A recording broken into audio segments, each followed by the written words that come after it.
I fancy myself a bit of an artist. No, I don't paint. And everyone knows I don't draw very well. And I don't really even know how to sculpt. But I do have an appreciation for words, for writing, for good stories, for things well done. And so as someone who loves words, I appreciate all of the classics. There's Dostoevsky and Tolstoy, Milton, Shakespeare, and of course, Walt Disney. And today, as we talk about our story, I actually want to draw a strange parallel to the story of Cinderella. Because I think if we think about that story, it can maybe shed a little bit of light on this greater story that we begin today. And so, that's what we're going to do. Now, with the story of Cinderella, we always think of Cinderella as being the one who was the servant in the household, had to clean everything and do all the chores. But there is a beginning to the story that goes a little bit further back. Do you remember? How did the story begin? Well, Cinderella had a father, right? And Cinderella and her father lived very well, very comfortably, very nice, before he ever met the wicked stepmother and the sisters. And they had this life together that was very good and very right and very nice. And it was her and her father, and it was all very good. It didn't stay that way, but it started out very good. And the truth is that when we get to our story, it starts out very good. Now, speaking of family dynamics, I do have one story I want to share as we start off. Last night, I had the privilege of going out to eat at Ernesto's in Parsons. If you've been there, it's pretty good. And I got to go out with the Powers, Jared and Holly and their three sons, and Bob and Paula. And as we were ordering foods, we got to the part where they were asking us what we wanted to drink. And I did not know that Jared and Holly's sons are not allowed to have pop with their dinner. And so when they got to me, everyone else ordered water, tea, this or that. They got to me, I said, I'd like a Dr. Pepper. And boy, those kids' ears just shot up. I said, I want a Dr. Pepper. One of them looked to his mother and said, I didn't know they served Dr. Pepper.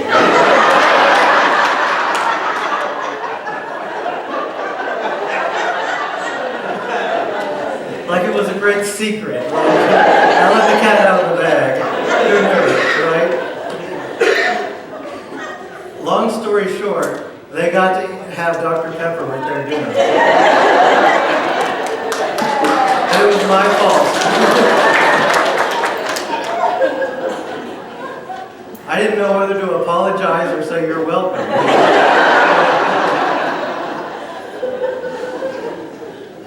I'll have to learn these things. But anyway, it was funny. I just tell you that story. Family dynamics. As we get to the beginning of our story, the good part, where everything's nice and good, we hear about this powerful God. This God who has the power within him to simply speak the world into being. To say, let it be, and it happens. And we get this story, the 7 days of creation. And God, he says, let there be light. And the light separates from the darkness. And it happens with a simple word. And he says, separate the waters. And there's an expanse called the sky and the air. And it happens at his word. He says it is good. And then he says, let the dry land gather and the water on the other side. And there was land and water separated from each other. He said, let there be vegetation, and plants grew up on the earth. He said, put the sun in the sky to cover the day. Put the moon in the sky to cover the night. He said, let the land produce animals. Let the waters teem with fish. Put birds in the air. And it happened by his word. And he called it good. Then at the end, as the culmination of it all, he created human beings. It says we were created in his image to be the culmination, the grand design, the top level of his work. Made in the image of God, and he said it was very good. Now, being from Georgia, I've appreciated the landscape around here being a little bit different. Because where I'm from in Georgia, it is very, very heavily wooded. I can tell you that a few years ago, my parents hired out 20 trees to be cut down in their yard. You could not tell the difference. It made no difference whatsoever. There were just trees everywhere, and that's the way it is. More than that, it's hilly. So there are no straight roads in Georgia. There's no north, south, east, or west. There's just windy roads, and you have to know what road leads to what other road. That's the way it is. And so what I love about Kansas is the fact that I get to see the sky. That there are not trees everywhere, and there's a horizon actually, and the ground is a little bit flat. And my phone, I can tell you, has numerous pictures of just the sky in Kansas. The oranges and the reds and the blues and the purples of the evening sky. And I love it, and it's beautiful, and I appreciate it. And creation has that ability to show you what God does. Because God, more than me or anyone else, is an artist. And God expresses himself through his creation, through the beauty and the magnificence and the size of it all. Therein is the glory of God in creation. And it's beautiful, and it's lovely, and it's good. And that is where the story begins. But as you know, it doesn't stay there, does it? Things can't continue to be perfect and good. Remember the story of Cinderella. And what happened was that her father wanted her to have a mother, so he married this other woman. And she became the wicked stepmother, and her father died, and all of a sudden her life changed. And from then on, she was the servant in the household. She had to work, she had to clean. That's where she gets her name, Cinderella. Cleaning off and doing the chores. And so things didn't stay good. It got harder. Things had to change. It had to be different. The story couldn't stay where it started. And the truth is that our story doesn't stay in that good state of creation. It doesn't stay there. Because the truth is the story has to move on. There has to be a conflict. Something has to happen to change the status quo. And so in the story we hear about how the world changed. And it changed, of course, when Adam and Eve ate of that fruit. By the way, it does not say it was an apple. Just so you know, it says it was a fruit. I'm a Bible college student. These things are important to me.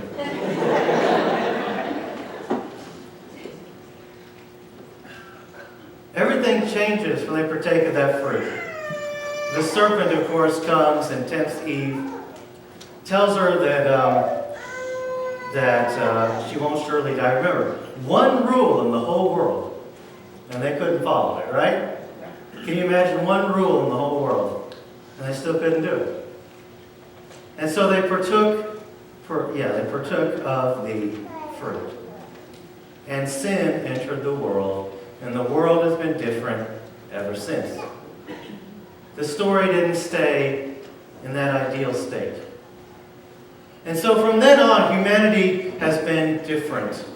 And all of us have been born with a tendency towards sin. And yes, we overcome it by the Spirit. We overcome it by the grace of God. And we learn to live right and good lives as best as we can. But we are born with that tendency towards sin that is over every person.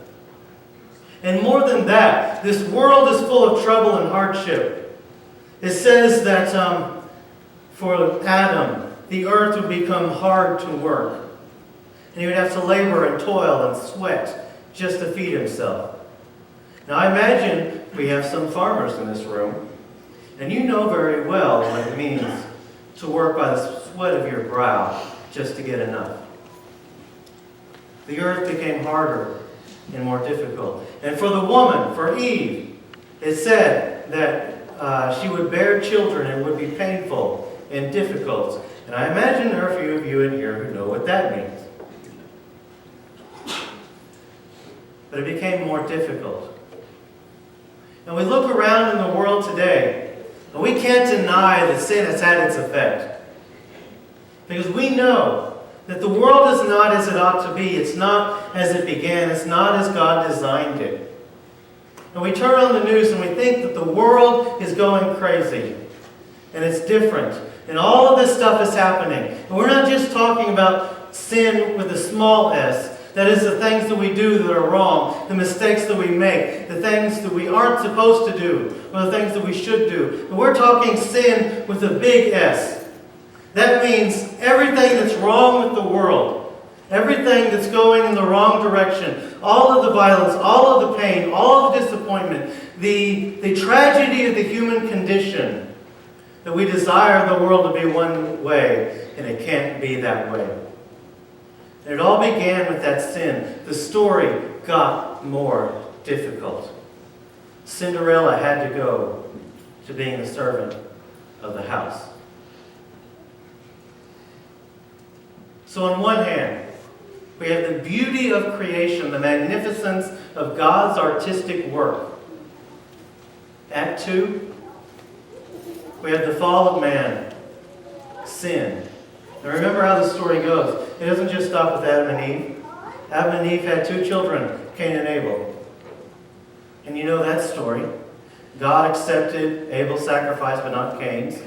Cain was upset. He lured his brother out in the field and murdered him.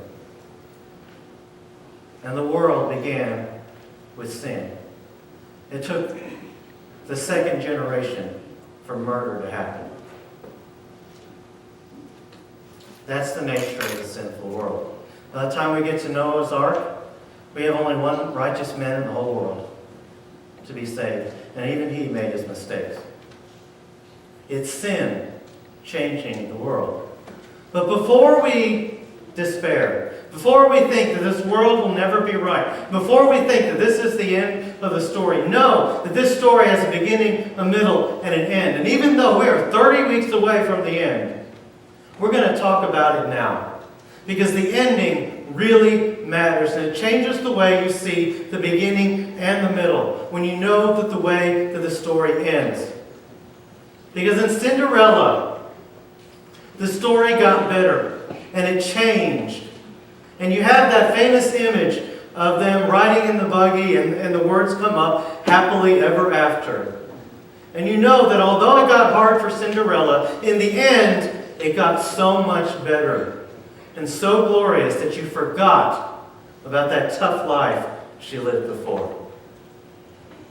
And the truth is that our story has that happily ever after ending.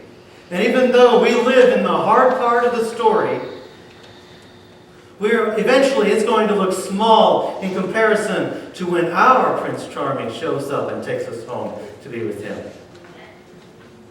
Eventually, everything that we go through in this world, all the hardship, is going to disappear and be small in the eyes of anything else. See, I think we often do a disservice when we tell the story. We talk about the way that we had it all good in the garden, and then Adam messed it up, and then one day we're just hoping to get back to where we started. And there's some truth to that. That is more or less the story. But when we tell it the wrong way, we make a couple of misconceptions.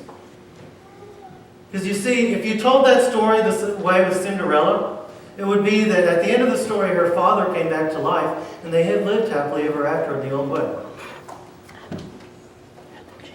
It didn't work like that, right? She didn't go back to where she started. She moved on to something great. She had to grow up. She had to change. And she had to live a life she could not have imagined from the beginning. And so in our story, yes, we go back to that perfect state, but it's more mature. It's different. And it has the scars of this world on it. The heaven we're looking for, the end of the story, has to do with the growth of this world. The forgiveness of sins, the transformation. And when we look at the hardship of this world, every story has to have a conflict. You see, Adam and Eve, Cinderella, would not have been the same story if there wasn't a hard part in the middle, right? If there wasn't a hard part in the middle, why would the ending have mattered to us? Why would it have been important? Okay, she had a good life and she had her Prince Charming. No, there was a hard part in the middle, and that made the ending all the more glorious. And when we have problems in this world, and our world is tough, we have to remember that we're in the hard part of the story. This is the conflict area. This is the time when it's not perfect. But when we get to the end, we're going to get to the good part of the story again. This is just the hard part of the story. So, when your child comes home and complaining about being bullied in school and all of the hardship and difficulty of growing up in this world, remember that that child is just in the hard part of the story. And in the end, it's going to be glorious for him. And when your marriage is tough and you're having fights and you're having trouble getting together, remember that you are in the hard part of the story. And it's going to get better one day. When you turn on the news and see that somebody pulled out a gun and shot up a public area, remember that we are in the hard part of the story. And it's not something to despair over, because it will make the ending of the story all the more glorious, and our happily ever after will come one day. We're just in the hard part of the story, folks. That's it. It had to be there so we could have the glorious ending. You see, a lot of people think that, God didn't expect Adam to sin. He had this perfect plan of this perfect world, and stupid Adam messed it all up, right? God didn't know that was going to happen. Big surprise. Personally, I don't think it was a surprise. I think that God was writing such a beautiful story that He knew there was going to be conflict. He knew there was going to be a falling out. And He wanted to write a story that worked out so amazing at the end. But maybe just had to be a little hard in the middle to make it all the more glorious in the end. I don't think God was surprised by Adam's sin. If it hadn't been Adam, it would have been someone else. Sin was going to enter the world. The story was going to get hard. Cinderella had to become the forgotten one. But one day, there's a happily ever after. And so the story in Act 1, in the beginning, is the good creation of the world. Act 2 is the fall. It's the hard part. It's the conflict. It's a beautiful story being written by the greatest author of all time. And we live in the hard part of the story. But Act 3, or the ending of the story, is the glorious magnificence, mature perfection of the world. Growing up into something great.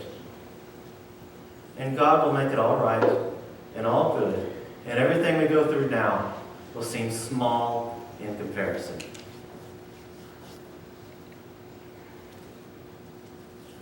As I was looking around for this sermon, especially for that slide I have up there, the happily ever after begins here, I was doing a little bit of searching on the internet, and the pictures that kept showing up over and over again were pictures of people's weddings. And so, in the wedding, they would have signs that said, happily ever after begins here. And of course, it made me think of the fact that I am getting married in less than 2 weeks now. And it occurred to me that I don't think it's appropriate to say that happily ever after begins with the wedding. As far as I'm concerned, happily ever after began on a first date in Macon, Georgia. Happily ever after began when Jen and I met at this restaurant and had a burger together. And then after we had the burger, we were going to a museum, and that's a little bit misleading. I shouldn't say museum, because it was actually the Georgia Sports Hall of Fame. Actually, I planned that date, you can tell. But she was a good sport about it. And as we came out of the restaurant, we were looking. We knew that the museum, the Hall of Fame, was on the same road as the restaurant. But our GPS was sort of turned around. We couldn't tell if we were supposed to go to the right out of the restaurant or to the left out of the restaurant. So we talked about it and decided to go right. And we were walking. We didn't drive. We just walked. It was a few blocks away. And we went to the right about 15 blocks. Decided he wasn't going to be there. Turned around, walked another 15 blocks back to the restaurant. Then kept going, walked another 15 blocks, and found the Hall of Fame over there. So I'd say it was probably about a 45-block walk. Happily Ever After began with a 45-block walk. When we got to talk to each other and learn what we were all about and understand each other at a better level. And even though we kind of made a mistake, it worked out good in the end because we got to know each other along the way. Happily Ever After began with the creation of the world. The fall of the world did not derail that. There was a plan from the beginning. And even though we're in the hard part of the story, the ending is going to be so good. And 30 weeks from now, we'll get to talk about that. But my application for today, let's put it this way. Go out in the world, see creation, recognize the magnificence and glory of God. Then turn on the news, see what's wrong, and remember that there was a fall. But also remember that the ending is coming, that we're in the hard part of the story. And one day, everything we struggle with now is going to seem small compared to the magnificent blessing of the heaven we're waiting for. That is the beginning of the story, and the middle of the story, and the end of the story. And that is the story of the greatest author who ever lived.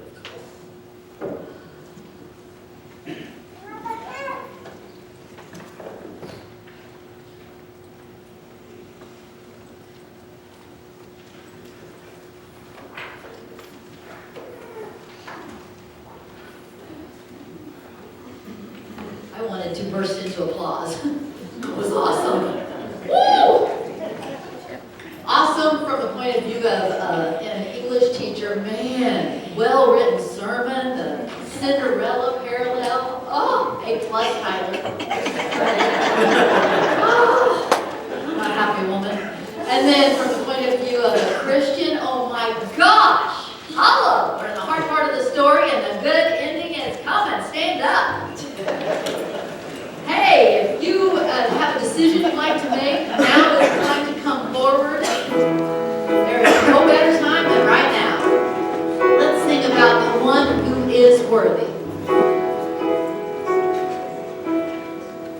Bob had a very deep sigh. It's all good. Thou art worthy.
Would you please bow?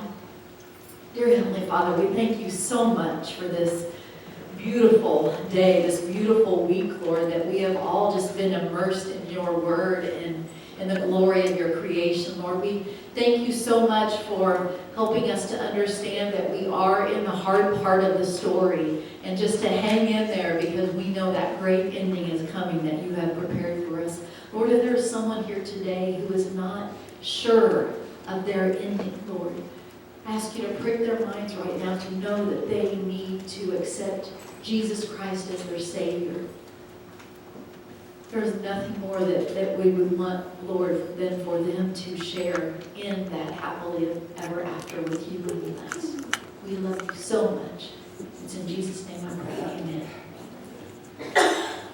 Anyone need to say anything for the good cause?